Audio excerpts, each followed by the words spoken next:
Hi parents, physical activity.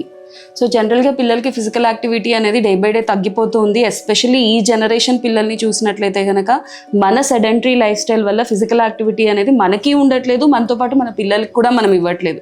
కానీ మనకి ఎలా అయితే సెడెంటరీ లైఫ్ స్టైల్ అనేది మన హెల్త్ మీద ఇంపాక్ట్ పడుతూ ఉంటుంది, ఫిజికల్గా మన మీద ఇంపాక్ట్ పడుతూ ఉంటుంది. బట్ కిడ్ విషయానికి వచ్చినట్లయితే వాడి ఫిజికల్ బాడీకి యాక్టివిటీ లేదు అని అంటే కనుక ఫిజికల్ గ్రోత్ ఎఫెక్ట్ అవుతుంది, అలాగే మెంటల్ గ్రోత్ కూడా ఎఫెక్ట్ అవుతుంది, వాడి బ్రెయిన్ గ్రోత్ కూడా ఎఫెక్ట్ అవుతుంది. అసలు దానికి ఏం కనెక్షన్ అనుకుంటూ ఉంటున్నారా?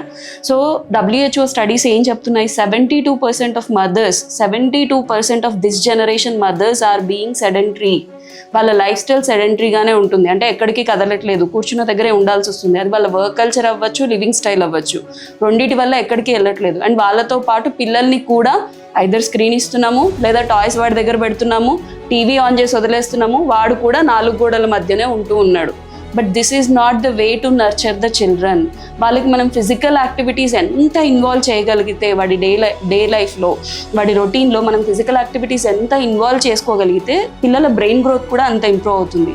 ఎందుకు అవుతుంది అని అంటే కనుక, if you are involving physically, మన బాడీలో బ్లడ్ ఫ్లో అనేది ఇంక్రీజ్ అవుతూ ఉంటుంది, న్యూరో ట్రాన్స్మిటర్స్ పాసేజ్ అనేది ఎక్కువ అవుతూ ఉంటుంది. దీనివల్ల ఏమవుతుందంటే బ్రెయిన్లో కూడా మనకి న్యూరల్ కనెక్షన్స్, న్యూరల్ ఫైరింగ్స్ ఎక్కువ జరుగుతూ ఉంటాయి.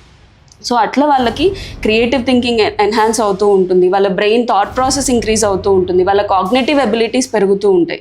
సో నెక్స్ట్ టైం ఆన్వర్డ్స్ పిల్లల్ని సెడెంటరీ లైఫ్ స్టైల్కి అలవాటు చేయకుండా వాళ్ళ డే రొటీన్లో కంపల్సరీ అట్లీస్ట్ ఒక 1 hour అయినా సరే ఫిజికల్ యాక్టివిటీ ఉండేలాగా చూసుకోండి.